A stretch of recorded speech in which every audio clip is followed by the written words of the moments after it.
Aquiraz, cujo nome tupi significa água logo adiante, foi criada pela Ordem Régia de 13 de fevereiro de 1699, efetivamente instalada em 27 de junho de 1713. Tornou-se, portanto, sede administrativa da capitania do Ceará Grande até o ano de 1726. Entre outras vantagens, de acordo com a crônica histórica da época, o local oferecia boa planície, sítio alegre, boa água permanente, rio de peixe, perto da Barra do Iguape, onde as embarcações podem tomar porto com todo sossego, enquanto que o terreno da fortaleza é de ladeira abaixo, ladeira acima, sem ter perto conveniência para porto nem para barcos.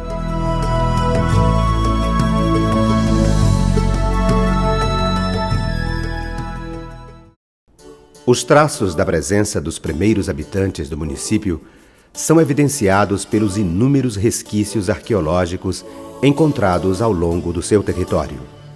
Como exemplo, temos as famosas pedras de Corisco, verdadeiros machados indígenas, confeccionados em pedra polida, ferramentas aperfeiçoadas pelos ameríndios, utilizadas nas atividades por eles desenvolvidas.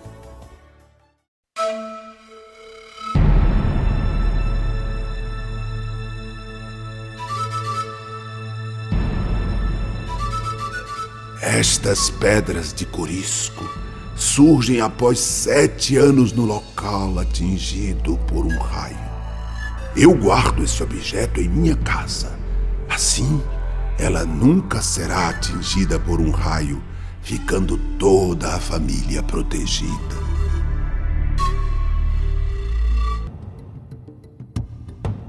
Outros indícios que também fortalecem a vertente arqueológica do município são as igaçabas, vasos de argila confeccionados pelos índios, encontrados pelos moradores da comunidade de Lagoa de Ramos, que dista aproximadamente 20 quilômetros da sede do município.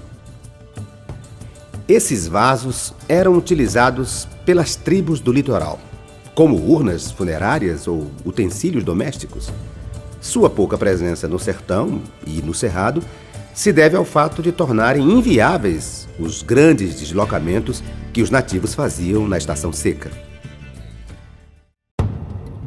Um dos motivos para que Aquiraz fosse escolhida sede da primeira vila criada no Ceará foi, sobretudo, o fato de aqui existir o melhor porto da capitania, situado na comunidade litorânea do Iguape, um dos mais antigos redutos da colonização em nosso estado. No local, também foi eleita a primeira Câmara de Vereadores de Justiça, se consolidando como o núcleo inicial da Vila de São José de Ribamar, futuro município de Aquiraz. Precisamente no dia 19 de março de 1500, a antiga Enseada recebeu a frota do navegador espanhol Diego de Lepe, o qual havia partido da Europa em 1499, e foi o segundo europeu a atingir a costa cearense antes da descoberta oficial do Brasil. O explorador batizou o rio e a baía, descoberta, com o nome de San Julián, santo católico do dia.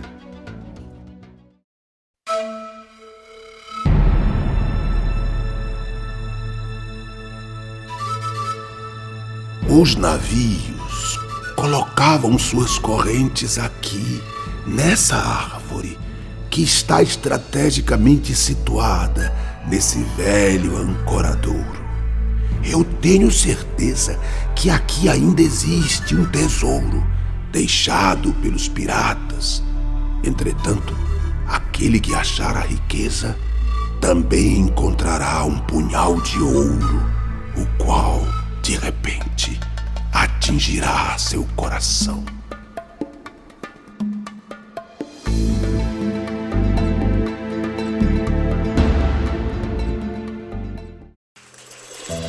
Uma das mais famosas esquadras que o velho porto recebeu foi a do governador de Pernambuco, Jerônimo de Albuquerque, o qual reabasteceu as suas naus com água e lenha e dirigiu-se ao Maranhão, para libertar a cidade de São Luís, que no momento estava sob domínio dos franceses. Na Baía do Iguape, também ancoravam as embarcações que levavam os presos do Ceará para Pernambuco e de lá seguiam para os cárceres de Lisboa ou Degredo da Índia. Enquanto esperavam a chegada do navio, os presos ficavam num posto de vigia situado ao lado do porto. O local é atualmente conhecido pelo nome de Praia do Presídio. Lá estiveram presas as tropas holandesas comandadas por Matias Beck, que invadiram o Ceará. Conhecida como a primeira capital do Ceará, Aquiraz é uma das cidades históricas mais belas do Brasil. Em seu perímetro central, situado em torno da bucólica Praça Cone Guararipe, a qual tem traçado de missão jesuítica, encontram-se as principais edificações de interesse histórico-arquitetônico do local. Podemos citar a imponente Igreja Matriz de São José de Ribamar como um dos mais significativos monumentos edificados na cidade de Aquiraz. E no caso da cidade de Aquiraz, a Igreja São José do Ribamar, com a sua fachada curva, com os painéis pintados da sua capela-mor, do forro da capela-mor, dizem muito dessa maneira barroca de construir. Claro, não é o barroco que você vai encontrar em Minas Gerais, ou em Recife, ou nas igrejas de Salvador. É o barroco que foi realizado com todas as dificuldades de obtenção de materiais e com o saber construtivo dos nossos técnicos do século XVIII. O templo apresenta ecletismo no estilo, predominando os traços barrocos e neoclássicos, frutos das várias modificações por que passou ao longo dos anos. Alguns detalhes ainda originais impressionam por sua beleza e requinte. São eles, dentre outros, as 3 grandes portas almofadadas da entrada principal. O púlpito de madeira lavrada e os painéis pintados no forro da capela-mor, os quais provavelmente foram obras de índios catequizados.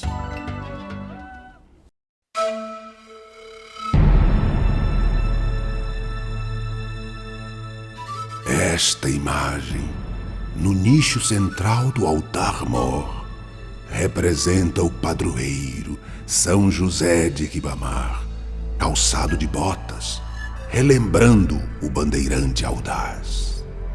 Eu estava na beira da praia quando vi os pescadores trazendo aquela imagem em uma jangada. Eles a haviam encontrado em alto mar. A princípio, quiseram levá-la para um outro povoado. Entretanto, nem mesmo um carro de boi conseguiu removê-la. Porém, quando surgiu a ideia de que a igreja de Aquiraz seria o melhor local para o santo, este ficou leve e só uma pessoa conseguiu transportá-lo. O São José de Botas continua sendo alvo de grande devoção.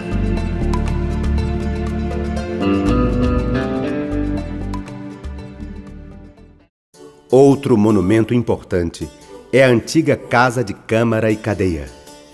Atualmente, o prédio cedia o Museu Sacro São José de Ribamar, sendo considerado o primeiro museu sacro do Ceará e o segundo do Norte e Nordeste. O Museu Sacro São José do Ribamar, a antiga Casa de Câmara e Cadeia, é uma edificação que foi levantada em 2 tempos. Se a gente vê bem, o pavimento térreo é uma construção austera, pesada, com poucas aberturas, porque era lá que se dava a prisão, era lá que eram colocadas aquelas pessoas que eram tidas pela sociedade como nocivas ao convívio social. No pavimento superior, as aberturas se fazem não só mais generosas, como também com outros desenhos, e era lá, num segundo momento, que eram abrigados os edis, os vereadores que cuidavam da administração da vila. Seu acervo compõe-se de mais de 600 peças de caráter religioso, datadas dos séculos XVII, XVIII e XIX, alusivas à fé do povo cearense. O antigo Sobradão tem sua arquitetura original bastante conservada. Pode-se observar as grades das antigas celas no pavimento inferior, onde ficava a cadeia, e o assoalho reforçado com vigas de carnaúba na parte superior, onde antes funcionavam a Câmara, o Fórum e a Prefeitura Municipal. Uma das coleções mais importantes do acervo é o conjunto de prataria, datado do século XVIII, herança dos jesuítas que estiveram em Aquiraz. Os jesuítas que permaneceram aqui 32 anos fundaram no local hoje conhecido como Sítio Colégio o famoso Hospício dos Jesuítas. Hospício, no linguajar da época, significava posto de hospedagem. Era lá onde os padres missionários vinham recuperar suas forças para depois prosseguirem com sua missão de catequizar os aborígenes nos mais longínquos confins da capitania.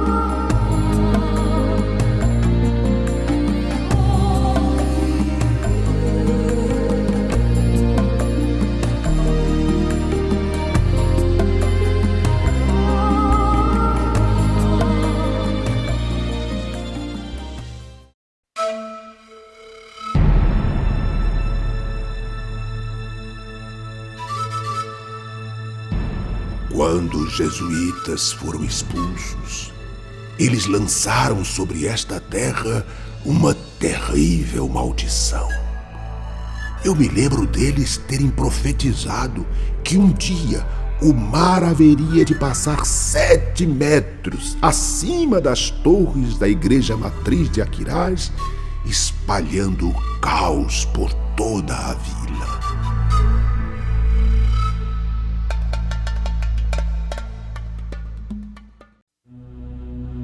Outro raro exemplar do casario colonial do estado é a Casa do Capitão Mor, conhecida também como Casa da Ouvidoria, nome do primeiro núcleo judiciário do Ceará.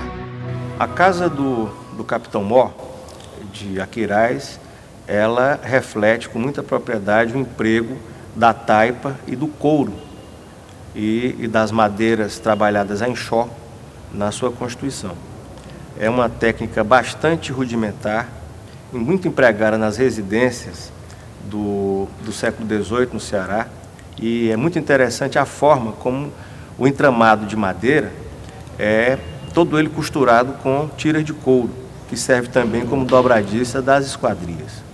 O singelo edifício é feito com paredes de pau a pique reforçadas com amarras de couro de boi, uma referência material ao ciclo econômico das charqueadas, o qual predominou na região durante o século XVIII.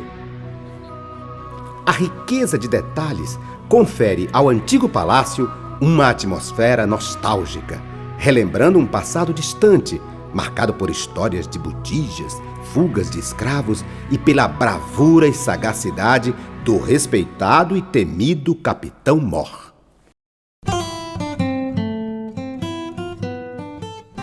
Por volta de 1877, ano da Grande Seca, foram promovidas uma série de obras públicas na vila, aproveitando-se a mão de obra dos retirantes que ali se estabeleceram em busca de melhores condições de sobrevivência. Uma dessas obras é o famoso Mercado da Carne, antigo centro comercial da cidade, um raro exemplar da arquitetura popular brasileira. O Mercado da Carne de Aquiraz, ele desmente todos aqueles que dizem que o Ceará não tem patrimônio. Porque para muitas pessoas, patrimônio edificado são as capelas de Minas Gerais, a arquitetura do ouro de Goiás, os palácios do Rio de Janeiro, os conventos de Pernambuco e da Bahia. Então a nossa arquitetura popular, para muitas pessoas, não era considerada como digna de pertencer ao rol daqueles imóveis tombados como patrimônio nacional. E a arquitetura do Mercado da Carne, um emprego super interessante da carnaúba, né, que se faz um verdadeiro um entramado de peças com essa palmeira nativa aqui do Ceará, associada àquela estrutura de alvenaria, né, do tijolo chato, romano, né, o telhadão de barro, aquele grande telhado piramidal, é exatamente o emprego dessa tecnologia nossa, né, local, com métodos de construção cearenses, né, que dá toda a graça ao imóvel. Exatamente por essa razão, pelo emprego sábio de todos esses materiais, que o mercado foi tombado como uma das joias da arquitetura popular brasileira. A carnaúba é um dos principais elementos de sua estrutura, a qual é sensorialmente indescritível. Sua parte central, conhecida como epicentro, era o local de comercialização da carne.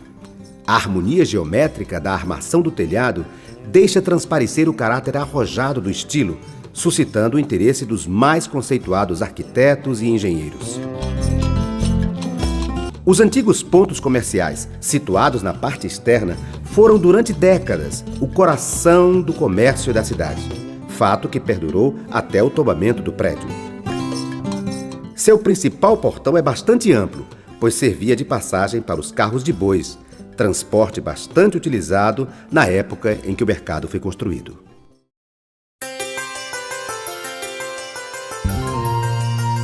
A riqueza da aristocracia portuguesa de outrora ainda permanece à vista nas ruas do centro de Aquiraz, onde os suntuosos casarões remetem aos modelos arquitetônicos de Portugal e do sertão. Algumas influências mouras prevalecem intactas nas fachadas dos prédios, refletindo assim a opulência daqueles tempos, conferindo um estilo sui generis ao casario de nossa cidade. O número de portas de cada casa era utilizado como critério de cobrança do IPTU pelo Poder Público Municipal. Em Aquiraz, a cultura negra mantém suas raízes. A comunidade quilombola da Lagoa de Ramos desponta como um reduto de afrodescendentes, os quais, livres das injustiças do regime escravocrata, mantiveram preservadas suas tradições. A vanguarda social do município teve início em 1869, quando a Câmara Municipal, através da Junta de Emancipação dos Escravos, comprava a liberdade de boa parte dos cativos da vila. A maior parte deles era formada por crianças com menos de 10 anos de idade. Entretanto, a libertação oficial de todos os escravos da vila se deu por iniciativa da Sociedade Libertadora Aquirazense, presidida pelo Dr. Justiniano de Serpa, filho ilustre da terra, que foi presidente do Ceará na década de 20. Tive a chance de presenciar uma revolta num navio negreiro em alto mar. Alguns negros conseguiram fugir em uma pequena embarcação. Já perto da praia, ela chocou-se com uma pedra e estilhaçou-se. Os tripulantes nadaram até a terra e acabaram fazendo daquele mundo desconhecido sua nova morada. O local do acidente é hoje conhecido como Pedra Cabeça do Negro e fica situado na Praia do Barro Preto.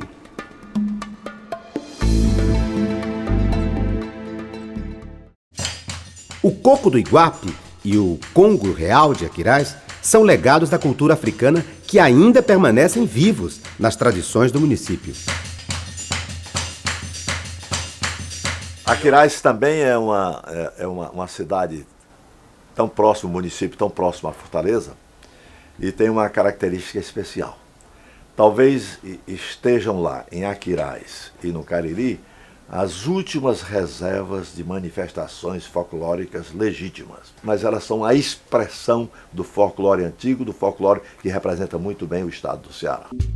Os descendentes das tribos que outrora habitaram todo o município ainda resistem em meio à rusticidade do campo na comunidade do Genipapo Canindé, estabelecida às margens da Lagoa Encantada. Os índios que lá habitam são descendentes dos Paiucus, tribo que invadiu a vila de Aquiraz juntamente com outros aborígenes no ano de 1713. Nós somos filhos nativos daqui da Lagoa Encantada, né? Hoje em dia somos Genipapo Canindé, que antes eram os cabeludos da Lagoa Encantada. Mas hoje nós somos Genipapo Canindé. Quando chegou o período da invasão do Brasil, nós já estávamos aqui, né?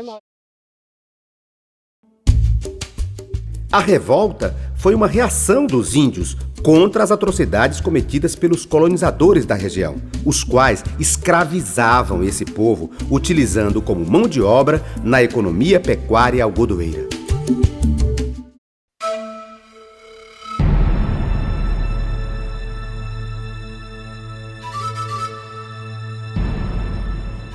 O Morro do Urubu, que fica ao lado da Lagoa Encantada, esconde embaixo de suas areias uma igreja, de onde partem correntes de ouro que afloram numa fonte de água no pé da elevação. Às noites de Natal, quando estou à beira da lagoa, vejo um grande navio que aparece amarrado a essas correntes. Então, uma orquestra começa a tocar e as luzes são vistas ao longo da embarcação. Porém, à meia-noite, o navio desaparece. Aquiraz é nossa terra, nossa história, nosso viver.